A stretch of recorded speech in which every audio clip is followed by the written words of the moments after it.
Penses-tu que tu te sentiras libre lorsque tu réussiras enfin à te débarrasser de cette pile de choses qui traînent chez toi? Eh bien, peut-être pas. Je suis le facilitateur et aujourd'hui, je veux te révéler 5 vérités dures sur le détachement et le désencombrement dont presque personne ne parle, mais que tu dois absolument entendre avant de commencer. Ces vérités peuvent t'épargner des mois de frustration et t'aider à ne pas tomber dans le même piège que moi. Lorsque j'ai décidé de changer de vie il y a quelques années, beaucoup de gens pensent que désencombrer, c'est simplement organiser la maison. Mais la vérité, c'est que cela touche à ce qu'il y a de plus profond en nous. Les souvenirs, la culpabilité, la manière dont nous gérons la perte et même la façon dont nous nous percevons. Je le sais car j'ai moi-même traversé ce processus. J'avais accumulé une vie entière dans un petit espace, des souvenirs d'enfance, des objets hérités de ma famille, des choses dont je disais qu'elles serviraient un jour. Et ce jour n'arrivait jamais. Avec le temps, j'ai compris que le problème n'était pas le désordre, mais ce qu'il cachait. Alors, si tu es sur le point d'entreprendre ce voyage du détachement, prépare-toi. Ce que je vais te dire maintenant pourrait complètement changer ta manière de voir tes affaires et peut-être même ton histoire personnelle. La première vérité dure, c'est que désencombrer à lui seul ne résout rien. C'est comme essayer de soigner une jambe cassée avec du ruban adhésif. Beaucoup de gens font un grand ménage, remplissent des sacs de dons, ressentent une légèreté temporaire et, peu de temps après, se retrouvent de nouveau au centre commercial, le chariot plein de choses utiles qui ne feront qu'occuper plus d'espace. Cela arrive parce que le désencombrement ne représente que 30% du processus. Les autres 70% concernent quelque chose dont presque personne ne parle. Ce que tu fais après t'être débarrassé de l'excès. Il existe 4 piliers qui soutiennent une maison réellement légère. Ce qui entre, ce qui sort, les systèmes qui maintiennent tout en ordre et ta mentalité. Si l'un de ces piliers est bancal, tout s'effondre. Inutile de jeter si tu continues à faire entrer de nouvelles choses. Inutile d'organiser si ta façon de penser reste la même.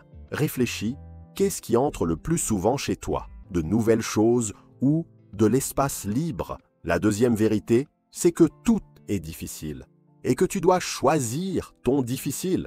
Désencombrer est difficile, mais vivre entouré de désordre, sans espace, avec des piles d'objets qui t'épuisent, c'est encore pire.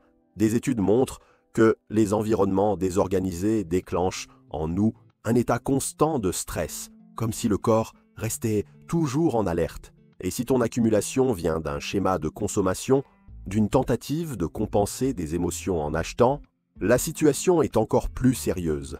Changer ses habitudes de consommation fait mal. Résister à l'envie d'acheter est difficile. Mais il est encore plus difficile de vivre avec la culpabilité, le poids et les dettes causées par des achats inutiles.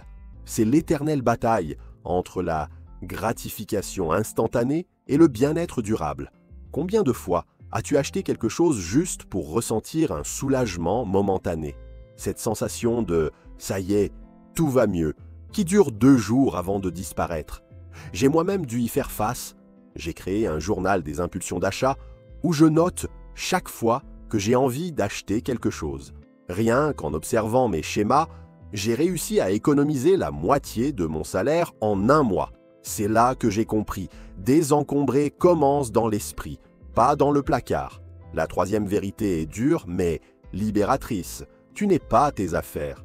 Et aussi sentimental qu'un objet puisse être, il ne porte pas l'essence de la personne ou du moment qu'il représente. Voir des collections entières données, cloches, statues, souvenirs de voyage, peut serrer le cœur. Mais l'attachement excessif aux objets est une prison déguisée en amour. Après avoir perdu 2 proches avant mes 25 ans, j'avais transformé ma maison en musée de ma douleur. Chaque coin était un souvenir. Il m'a fallu des décennies pour comprendre que ces choses me retenaient dans le passé. Garder tout au nom de la mémoire des autres, c'était une façon de ne pas vivre mon présent. Les choses doivent nous servir, et non l'inverse. Si quelque chose ne te fait pas du bien ni ne t'est utile, pourquoi le gardes-tu encore? Gardes-tu des souvenirs ou des poids? La quatrième vérité est peut-être la plus dure de toutes. Personne ne veut de tes affaires. Une génération entière découvre que ses enfants ne veulent pas hériter des meubles, des collections, de l'argenterie. La valeur sentimentale n'est pas transmissible. J'en ai moi-même fait l'expérience en essayant de vendre les collections de ma famille. Monnaies, bijoux, meubles anciens, tous avaient une grande valeur émotionnelle pour moi, et parfois même financière. J'ai découvert que presque rien ne valait ce que j'imaginais. Cela porte un nom, l'effet de dotation.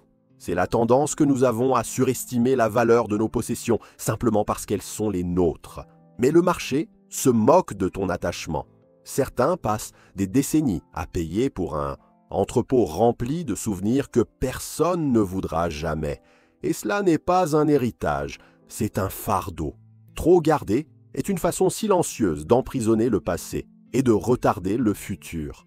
Alors, si personne n'en veut et que tu ne t'en sers pas, pourquoi les garder? Donner, vendre ou même jeter, chacune de ces options vaut mieux que de continuer à être l'otage de ce qui n'a plus de fonction dans ta vie. Et la cinquième vérité est simple mais puissante.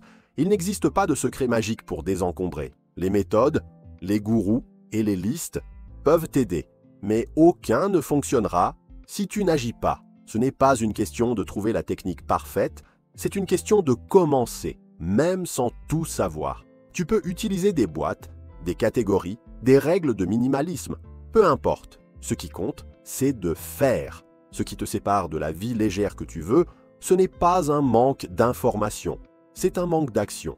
L'obstacle entre toi et ton potentiel, ce n'est pas le manque d'idées, c'est le manque d'exécution.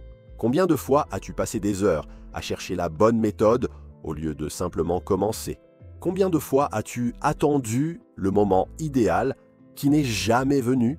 Désencombrer n'exige pas la perfection, il exige la présence.